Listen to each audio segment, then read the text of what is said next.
विष्णुं च सुवर्णं चतुर्भुजं प्रसन्नवदनं ध्यायेत् सर्वविघ्नोपशान्तये। ओम केशवाय स्वाहा, ओम नारायणाय स्वाहा, ओम माधवाय स्वाहा, ओम गोविंदाय त्रिविक्रमाय विष्णवे मधुसूदनाय श्रीधराय हृषिकेशाय पद्मनाभाय दामोदराय संकर्षणाय वासुदेवाय वामनाय प्रद्युम्नाय अनिरुद्धाय पुरुषोत्तमाय नारसिंहाय अच्युताय अधोक्षजाय जनार्दनाय उपेन्द्राय ओम हरये श्रीकृष्णाय नमः। भूशुद्धि उत्तिष्ठन्ते भूतपिशाचाः एते भूमिबारकाः एते च यमविरोधेन ब्रह्मकर्म समारभे। प्राणायामम् ओम भूः ओम भुवः ओम शिवा ओम महाः ओम जनः ओम तपः ओम सत्यम् ओम तत्सवितुर्वरेण्यं भर्गो देवस्य धीमहि धियो यो नः प्रचोदयात्। ओम ज्योतिरसमृतं ब्रह्म भूर्भुवस्सुवरोम।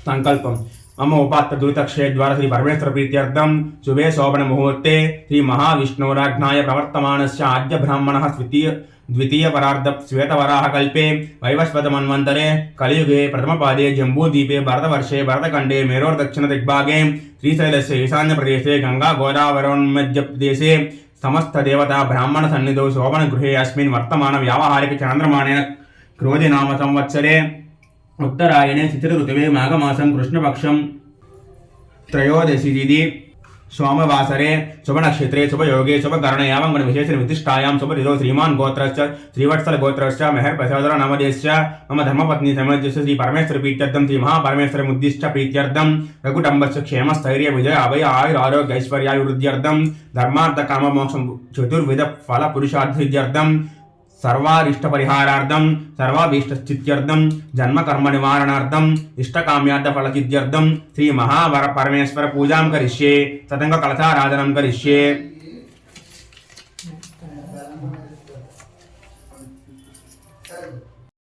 అనంతరం కలశారాధన చేయాలి। కలశానికి గంధం రాసి బొట్టు పెట్టాలి।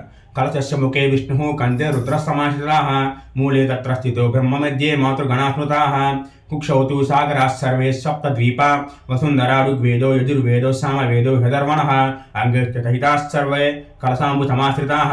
కలశానికి నమస్కరించి కలశంలోని నీటిలో శివనామోచ్చరణ చేస్తూ తమ మీదను పూజా ద్రవ్యాల మీదను సంప్రోక్షించి తర్వాత స్వామిపై కూడా ఉదకం చిలకరించి స్వామిని ప్రార్థించవలెను। हराशो प्रार्थना शांतं पद्मासनस्थं शशिधरमुकुटं पंचवक्त्रं त्रिनेत्रं सोलं वज्रं च खड्गं परशुमभयदं दक्षभागेन हस्तं नागं पाशं च घण्टां प्रलयाहुतावहं पाशाङ्कुशं वामभागे नागालङ्कारयुक्तस्फटिकमणिनभं पार्वतीशं नमामि। अनन्तरम् अष्टोत्तरशतनामालతో స్వామిని పూజించాలి। శ్రీ శివ అష్టోత్తరశతనామావళి। ఓం శివాయ నమః, ఓం శంభవే నమః, ओम त्रिशिरेकाय नमः, ओम महेश्वराय नमः, ओम पिनाकिने नमः, ओम वासुदेवाय नमः, ओम विरूपाक्षाय नमः, ओम नीललोहिताय नमः, ओम शूलपाणये नमः, ओम विष्णुवल्लभाय नमः, ओम अंबिकानाथाय नमः, ओम भक्तवत्सलाय नमः, ओम सर्वाय नमः, ओम सिद्धिकान्ताय नमः, ओम उग्राय नमः, ओम कामरये नमः, ओम गंगाधराय नमः, ओम कालकालाय नमः, ओम भीमाय नमः, ओम मृगपाणये नमः, ओम कैलासवासिने नमः, ओम कठोराय नमः, ओम वृषांकाय नमः, ओम भस्मोद्धूलित विग्रहाय नमः, ओम सर्वमयाय नमः, ओम अश्वनीराय नमः, ओम परमात्मने नमः, ओम हविषे नमः, ओम सोमाय नमः, ओम सदाशिवाय नमः, ओम वीरभद्राय नमः, ओम कपद्दिने नमः, ओम शंकराय नमः, ओम कट्वांगिने नमः, ओम शिपिविष्टाय नमः, शिपिविष्णाय नमः, ओम श्रीकांताय नमः, ओम भवाय नमः, ओम त्रिलोकेशाय नमः, ओम शिवप्रियाय नमः, ओम कपालिने नमः, ओम अंधकासुरबन्धनाय नमः, ओम ललाटाक्षाय नमः, ओम कृपानदये नमः, ओम परतहस्ताय नमः, ओम जटाधराय नमः, ओम कवचिने नमः, ओम त्रिपुरान्तकाय नमः, ओम वृषभारूढाय नमः, ओम सामप्रियाय नमः, ओम त्रयीमूर्तये नमः, ओम सर्वज्ञाय नमः, ओम सोमसूर्याग्निलोचनाय नमः, ओम यज्ञमयाय नमः, ओम पंचवक्त्राय नमः, ओम विश्वेश्वराय नमः, ओम घननादाय नमः, ఓం ప్రజాపతయే నమః. ఓం దుర్దర్శాయ నమః. ఓం గిరీశాయ నమః. ఓం భుజంగపోషణాయ నమః. ఓం గిరిధన్వినే నమః. ఓం కృత్తివాసనే నమః. ఓం భగవతే నమః. ఓం మృత్యుంజయాయ నమః. ఓం నందివాహనాయ నమః. ఓం జగద్వాపినే నమః. ఓం వ్యోమకేశాయ నమః. ఓం చారువిక్రమాయ నమః. ఓం భూతపతయే నమః. ఓం అహిర్బుజ్ఞాయ నమః. ఓం అష్టమూర్తయే నమః. ఓం సాత్వికాయ నమః. ఓం శాశ్వతాయ నమః. ఓం అజాయ నమః. ఓం మృణాయ నమః. ఓం దేవాయ నమః. ఓం అవ్యయాయ నమః. ఓం పోషిదంతభిధే నమః. ఓం దక్షాధ్వరహరాయ నమః. ఓం భగనేత్రనిధే నమః. ఓం సహస్రాక్షాయ నమః. ఓం అపవర్గప్రదాయ నమః. ఓం తారకాయ నమః. ఓం హిరణ్యరేతసే నమః. ఓం అనఘాయ నమః. ఓం భర్గాయ నమః. ఓం గిరిప్రియాయ నమః. ఓం పురారాతయే నమః. ఓం ప్రమదాదిపాయ నమః. ఓం సూక్ష్మతనవే నమః. ఓం జగద్గురవే నమః. ఓం మహాసేనజనకాయ నమః. ఓం రుద్రాయ నమః. ఓం స్థానవే నమః. ఓం దిగంబరాయ నమః. ఓం అనేకాత్మనే నమః. ఓం శుద్ధ విగ్రహాయ నమః. ఓం మహారూపాయ నమః. ఓం ఖండపరశువే నమః. ఓం పాత విమోచకాయ నమః. ఓం పశుపతయే నమః. ఓం మహాదేవాయ నమః. ఓం హరయే నమః. ఓం అవ్యగ్రాయ నమః. ఓం హరాయ నమః. ఓం సహస్రపాదే నమః. ఓం అనంతాయ నమః. ఓం పరమేశ్వరాయ నమః. భవాయ భవనాశాయ మహాదేవాయ ధీమహి ఉగ్రాయ ఉగ్రనాశాయ సర్వాయ శశిమౌళినే శ్రీ శివాస్పర శతనామవళి పూజాం సమర్పయామి. నైవేద్యాన్ని నివేదించాలి. నివేదించిన నైవేద్యంపై నీటిని చెల్లి నివేదయామి అంటూ స్వామికి చేతితో నివేదిస్తూ ఓం ప్రాణాయ స్వాహ, ఓం అపానాయ స్వాహ, ఓం వ్యానాయ స్వాహ, ఓం ఉదానాయ స్వాహ, ఓం సమానాయ స్వాహ అని చెప్పి పూలతో నీళ్లు చిలకరిస్తూ మధ్య మధ్య పానీయ సమర్పయామి అని తదుపరి నిలబడి ప్రదక్షిణ నమస్కారం చేయాలి. ఆ తర్వాత కథ చెప్పుకోవాలి.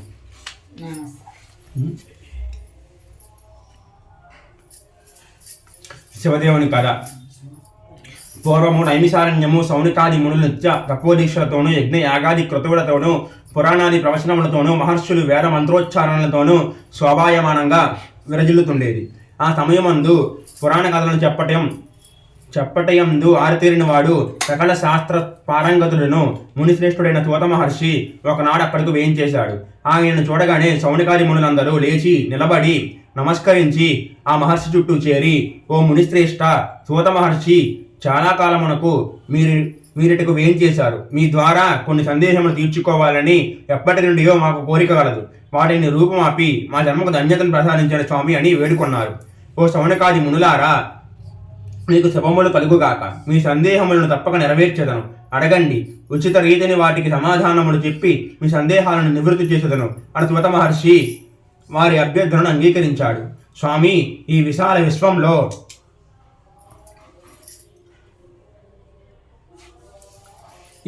విశ్వంలో సమస్త చరాచర జీవరాశి యందును మానవ జన్మ మహోత్కృష్టమైనది అంటారే. అంతటి గొప్ప మానవ జన్మనిచ్చిన మానవులలో ఎక్కుమంది పలు కష్ట నష్టములకు దుర్భర దారిద్ర్యమునకు లోనవుతూ పలు బాధలకు లోనవుతున్నారు కదా. వారంతటి తమ పూర్వజన్మ సుకృత ఫలములను అనుభవించుతున్నను వారి బాధలు పోయే మార్గమే లేదా? వారందరూ తృప్తిగా తమ జీవితమును గడుపు భాగ్యమే లేదా? దీనికి ఏదైనా తరుణోపాయం ఉంటే చెప్పండి స్వామి అని ప్రార్థించారు. మునులారా, కర్త చెందకండి. మానవులందరికీ తమ పూర్వజన్మ పాప ఫలితముగా సంభవించు పలు బాధలను పోగొట్టుకున్నటకు మన శాస్త్రములందు కొన్ని మార్గములు నిర్దేశింపబడ్డాయి. అందులో శివదేవుని కథ అత్యంత శ్రేష్టమైనది. సోమవారం శివునికి అత్యంత ప్రీతికరమైన రోజు. ఏకాదశి కలిసిన సోమవారం మిక్కిలి ప్రాశస్త్యమైనది. సకల జనులకు సకల ఐశ్వర్యాలను ప్రసాదించి భగవంతులను చేయు దివ్యమైన వ్రతం ఇది. అదే శివదేవుని వ్రతము. దాని విధి విధానమును వ్రతకథమును చెబుతాను, శ్రద్ధగా వినండి అంటూ సూత మహర్షి చెప్పసాగాడు. పూర్వకాలంలో ఆంధ్రదేశాన గౌతమి తీరంలో ఒక కుగ్రామంలో ఒక నిరుపేద బ్రాహ్మణుడు నివసిస్తూ ఉండేవాడు. అతని పేరు శివయ్య. అతని భార్య పేరు రాజేశ్వరి.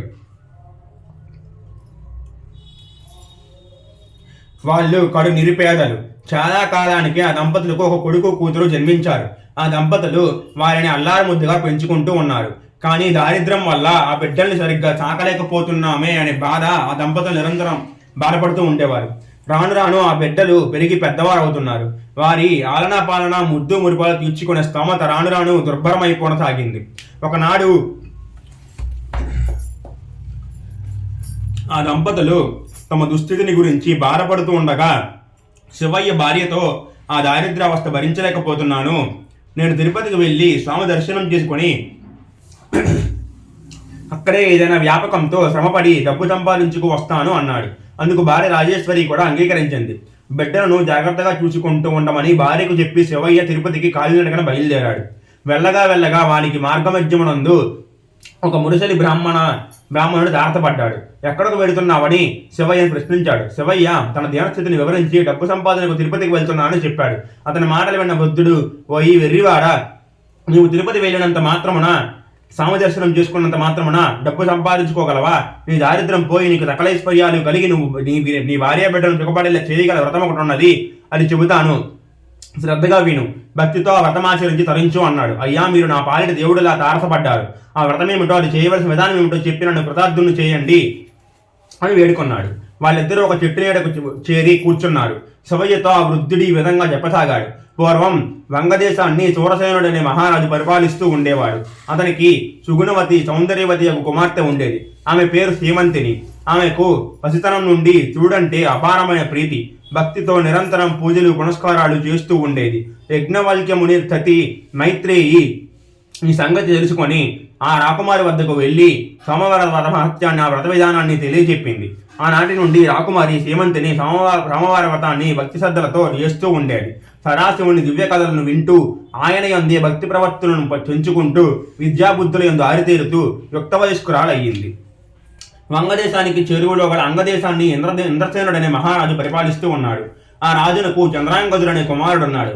అతను సుగుణ గుణమణిభూషణుడు, సౌందర్య సంపన్నుడు. యుక్త వయస్సు వచ్చిన రాకుమారునకు వివాహం చేయు నిమిత్తం విప్రులను వాని చిత్రపటాన్ని ఇచ్చి తగిన రాకుమార్తెను అన్వేషించడానికి అన్య రాజ్యాలు పంపించినారు. వాళ్ళు దేశాలు తిరిగి వంగదేశం చేరారు. రాజదర్శనం చేసుకొని తాము వచ్చిన పనిని నివేదించి తమ రాకుమారిని చిత్రపటాన్ని రాజుకు అందజేశారు. రాజు ఆ పటాన్ని అంతఃపురంలో రాకుమార్తెకు చూపించడానికై పంపించాడు. ఆ పటాన్ని చూసిన రాకుమారి సీమంతిని తన అంగీకారాన్ని తెలియజేసింది. ఇరు వర్గాల వారు ఎంతగానో ఆనందించారు. ఒకనొక శుభదినాన వారి వివాహం చేశారు. ఆ దంపతులు అన్యోన్య రాగంతో జీవిస్తూ ఉన్నారు. అన్యోన్యానురాగాలతో జీవిస్తున్న ఆ దంపతుల జీవితంలో వీధి వక్రించింది. ఒకనాడు చంద్రాంగదుడు తన మిత్రులతో కలిసి నౌకా విహారానికి బయలుదేరాడు. కొంత దూరం పోయేసరికి ప్రకృతి తన ప్రళయ రూపాన్ని దాల్చింది.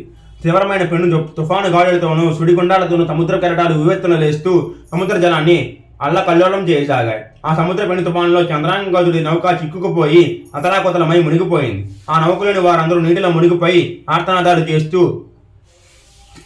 అసువులు బాశారు. చంద్రాంగదుడు మాత్రం తనకు దొరికిన చిన్న కొయ్యి మొక్కను పట్టుకొని ప్రాణరక్షణకై పలు ప్రయత్నాలు చేయసాగాడు. ఇంతలో అతనికి కొంత దూరంలో మనిషి తలతోనూ పాము శరీరంతోనూ ఉన్న నాగకన్య కనిపించింది. ఆమె ముఖంపై అద్భుత సౌందర్యంతో వెలతిల్లుతూ వర్ణింపనలవి కాని అందంతో వెలిగిపోతూ ఉన్నది. చంద్రాంగదునికి ఆమె ముఖం అత్యంత ఆకర్షణీయంగాను, శరీరం మాత్రం మిక్కిలి భయంకరంగాను తోచింది. ఏమి చేయటికి తోచక అట్లే చూస్తుండిపోయాడు. ఆ నాగకన్య చంద్రాంగదుని తన దోకతో చుట్టి పట్టుకుని తన నాగలోకానికి తీసుకుని వెళ్ళింది. తన ప్రభువైన తక్షకుని ముందు నిలబెట్టింది. అంతట తక్షకుడు, నాగకుమారి, ఎవరి రాకుమారుడు, ఎందుకు నా ముందు నిలబెట్టావు? నీవేమైనా ఇతను ప్రేమించేదివా అని ప్రశ్నించి తన దివ్య దృష్టితో చంద్రాంగదుని వృత్తాంతమంతను పూర్తిగా తెలుసుకున్నాడు. అంతట నాగకన్యతో, ఓ నాగసుందరి, ఇతడు సామాన్యుడు కాదు, మహాపతివ్రత యొక్క సీమంతుని యొక్క భర్త. ఆమె మహాపతివ్రత యొక్క పాతివ్రత్య మహిమ వలన ఇతడు ఇంకనూ చావుగా మిగిలి ఉన్నాడు. ఆమె నుండి మనకు ముప్పు రాకముందే నీవు ఇతను సజీవంగా తీసుకుని వెళ్ళి భూలోకంలో విడిచిపెట్టి రమ్ము. ఆమె సోమవార వ్రత నిరతురాలు, శివభక్తురాలు, పతివ్రత అయినందువలన మనకు చిక్కి ప్రాణాలతో ఉన్నాడు. కావున శీఘ్రమే ఇతని భూలోకంలో విడిచిపెట్టిరా అని నాకన్నా ఆజ్ఞాపించాడు. వీరి మాటలు వింటున్న చంద్రాంగదుడు ఏమీ పాలుపోక బిత్తరపోయి చూస్తూ ఉన్నాడు. వారిని చేరి, రాకుమార, కలవరపడకు. నీ భార్య భక్తి వలన నీవు ప్రాణాలతో బ్రతికి మాకు చిక్కావు. నీవు చనిపోయావు అనుకుంటున్న నీ భార్య నమ్మలేక నువ్వు వస్తావని నిరీక్షిస్తూ ఉన్నది. నిన్ను రాజ్యానికి చెరువులో భూమిపై విడిచిపెడతాము, వెంటనే బయలుదేరు అని అతనికి అమూల్యమైన కానుకలు ఇచ్చి సాగనంపాడు. తక్షకుడు సీమంతిని తన భర్త వెళ్ళిన నౌక మునిగిపోయిందని, అందరూ చనిపోయారని విన్నా తన భర్త బతికే ఉన్నాడన్న నమ్మకంతో అతడు క్షేమంగా తిరిగి రాగలడని నాగలందులకు శివదేవుని ప్రార్థిస్తూ ఎదురు చూస్తూ ఉన్నది. ఎంతకు భర్తజాడ తెలియక, హే జనని పార్వతీదేవి, మిమ్మల్ని నిరంతరం పూజించినందుకు ఇదేనా మీ కరుణ? నా భర్త ఎక్కడున్నా ఎలా ఉన్నా సత్వరం ఇక్కడ చేర్చి నన్ను నా మంగళ్యాన్ని కాపాడవలసిందని అహోరాత్రులు అన్నాహారాలు ముట్టకుండా శివదేవుని ఆరాధన చేస్తూ ఉన్నది. ఒకనాటి రాత్రి పార్వతీదేవి ఆమెకు కలలో సాక్షాత్కరించి, సేమంతిని కలవరపడకు, నీ భర్త సజీవుడై ఉన్నాడు, అతి త్వరలో నీ చెంతకు రానున్నాడు అని చెప్పి అంతర్ధానం అయింది. కలలో అందున ప్రాతకాలపు స్వప్నంలో దేవి సాక్షాత్కరించి పలికిన పలుకులు వృధా కావాలని ధైర్యం తెచ్చుకుని భర్త కొరకు ఎదురుకన్ను చూస్తూ ఉన్నది. ఆ మర్నాడు ఆమె సోమవార వ్రతం ఆచరించి ప్రసాదాన్ని కళ్ళకద్దుకున్న సమయానికి చంద్రాంగదులు మణిమయు రత్నాలతో ఆమె కనుల ముందు సాక్షాత్కరించాడు. దేవి, నీ వ్రతమహత్యం వలనే బతికి బయటపడ్డాను. నాగకన్యను నన్ను రక్షించి తమ రాజు వద్దకు కొనిపోగా ఆ మహనీయుడు నీ ఉదాంతమంతివి తన దివ్య దృష్టితో చూసిన వాడై వారిని హెచ్చరించి అపూర్వమైన కానుకలతో నన్ను భూమికి సాగడంపాడు అని చెప్పాడు. ఓ విప్రోత్తమ, వింటివి కదా శివదేవుని వ్రత మహిమ. నీవు నీ గ్రామానికి వెళ్ళి నీవు నీ భార్య సోమవారవతమ శివదేవుని ఆరాధన చేసి మీ ఈతి బాధలు తప్పించుకొని సుఖశాంతులతో తిరిగి సంపదలతో వర్ధిల్లవలసింది అన్నాడు. అయ్యా, నీ వ్రత విధానం ఏమిటో చెప్పి నన్ను కృతార్థులు చేయండి అని వేడుకున్నాడు. శివయ్య ఉదయమే లేచి స్నానం చేసి గృహాన్ని ముగ్గులతో తీర్చిదిద్ది ఈశాన్య భాగాన పీఠంపై శివదేవుని పటాన్ని ఉంచి దీపాన్ని వెలిగించి అష్టోత్తర శతనామాలతో మారేడు దళాలతో శివుణ్ణి ఆరాధించి కొబ్బరికాయ కొట్టి దీప నైవేద్యాల నుంచి కొబ్బరి మొక్కలతో పంచదార కానీ బెల్లం కానీ కలిపి వాటిని స్వామికి నివేదించి కడచెప్పుకుని ఆ ప్రసాదాన్ని అందరికీ పంచిపెట్టి మీరు కళ్ళు కద్దుకొని తీసుకోవాలి. ఇలా 3 సోమవారాలు భక్తి శ్రద్ధలతో శివదేవుణ్ణి ఆరాధించాలి. వ్రత లోపం ఉన్నను భక్తి లోపం ఉండరాదు అని చెప్పి ఆ వృద్ధ విప్రుడు అంతర్ధానమయ్యాడు. తనను ఉద్ధరించడానికే భగవంతుడు వృద్ధ బ్రాహ్మణ రూపంలో వచ్చి వ్రతాన్ని సూచించాడని శివయ్య సంబరపడుతూ ఇంటికి చేరుకున్నాడు. భార్యతో జరిగిన సంగతి యావత్తు తెలియజెప్పాడు. అంతటా ఆ దంపతులు భక్తి శ్రద్ధలతో 3 సోమవార వ్రతములను నిష్టగా చేశారు. ఇరుగు పొరుగు వారికి ప్రసాదం పంచిపెట్టారు. సిరి సంపదలు కలిగి ఈతి బాధలు తొలగి శివయ్య దంపతులు సుఖంగా జీవిస్తున్నారు. కాలక్రమేణా ఏటేటా చేసుకునే ఆ శివదేవుని మతం పట్ల వారికి అశ్రద్ధ కలిగింది. శివదేవుని కరుణ తొలగింది. శివయ్య పూర్వపు స్థితికి వచ్చి ఆయువారం చేసుకుంటూ జీవిస్తూ ఉన్నాడు. అలా యథాప్రకారం ఆయావారం చేసుకుంటూ శివయ్య ఒకనాడు ఒక ఇంటి ముందు ఆగి భవతి భిక్షాందేహి అన్నాడు. ఆ మాటలకు, అయ్యా, ఈరోజు మేము శివదేవుని వ్రతం చేసుకుంటున్నాం, పూజాపీఠల మీద ఉన్నాం, లేచి రావడం కుదరదు, ఈ పూటకు వెళ్ళి రేపు రండి అని చెప్పింది. ఆ పలుకులు విన్న శివయ్య తమ శివారాధనను మరిచి అపచారం చేశామని గుర్తు చేసుకున్నాడు. చిన్నగా నదికి వెళ్లి స్నానం చేసి ఇంటికి వచ్చి పూజాపీఠంపై కూర్చొని శివదేవుని పూజ చేశాడు. అపచారం మన్నించమని వేడుకున్నాడు. పూజానంతరం కథ చెప్పుకుంటూ కథ వినడానికి రావాల్సిందని భార్యను పిలిచాడు. ఆలస్యం ఉన్నాను, బతకంగా ఉంది, వేలాపాలైన పూజలు ఏమిటని మొండిగా మాట్లాడింది. ఆ మాటలు శివదేవునికి ఆగ్రహం వచ్చింది. అందువల్ల ఆమెకు చూపు మందగించింది. ఇది గమనించిన శివయ్య భార్యను మందలించి, చూశావా, శివదేవుని పట్ల మనం నిర్లక్ష్యం చూడడం వల్ల మనకు ఎటువంటి దుస్థితి ప్రాప్తించిందో. ఆయన పట్ల అపచారం ఆలక్ష్యం పనికిరాదు. లేచి ఈ రోజైనా పూజా కథా శ్రవణం విను, కాదనుకో అని హెచ్చరించాడు. ఆమెకు జ్ఞానోదయమైంది. ఆనాటి నుండి క్రమం తప్పకుండా శివదేవుని మతం చేసుకుంటూ కథ చెప్పుకుంటూ ఉండేవారు. ఇరుగు పొరుగు వారు కూడా వ్రతమహత్యాన్ని తెలుసుకొని భక్తితో ఆరాధిస్తూ ఉండేవారు. శివదేవుని వ్రతాచరణం వల్ల అందరూ సుఖజీవులై తరించసాగారు. కావున ఈ వ్రతకాల చదివిన వారికి, విన్నవారికి శివుని కరుణ కలిగి సకలేశ్వర్యాలు పొంది తరిస్తారని శివత మహర్షి శౌనకాదులకు బోధించాడు.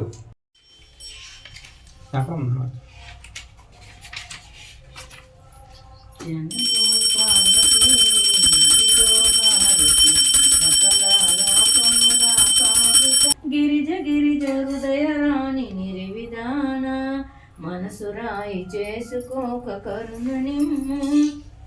కరుణా జూడుమా దయగల శాంభవి కరుణా జూడుమా.